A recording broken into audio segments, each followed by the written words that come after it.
Bonjour. Connaissez-vous un lieu à visiter à Colombier-deux-Églises? Oui, je vous propose de visiter le mémorial Charles de Gaulle à Colombey. Merci. Oui, le mémorial et la boisserie.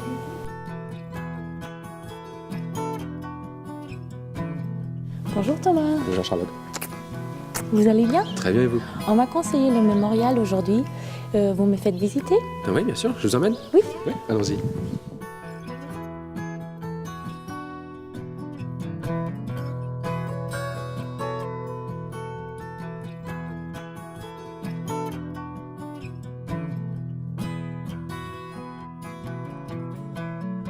Mais Thomas, qu'est-ce qui se passe ici?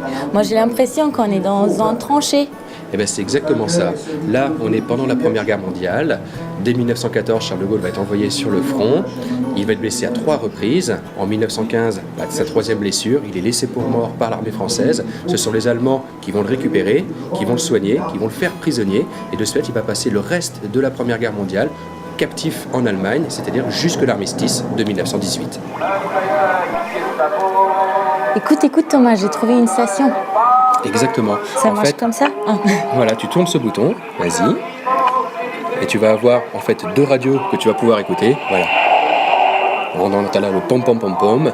Tu as 2 radios. D'un côté Radio Londres, la radio à laquelle parlait le général de Gaulle. Et tu as de l'autre côté Radio Paris, la radio qui était elle en faveur de l'Allemagne. Et avec ce poste de radio, tu peux directement écouter des extraits de ces 2 radios et mettre en opposition les 2 discours. Là, on est sur la Champs-Élysées. Tout à fait. Là, on est dans une salle qui est consacrée à la libération, non seulement de la capitale, mais également de Paris.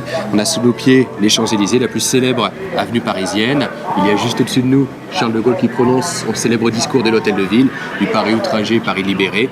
Et il va dans quelques instants descendre les Champs-Élysées. Et bien, en étant placé sur ces vitres, on peut s'imaginer faire la descente avec lui.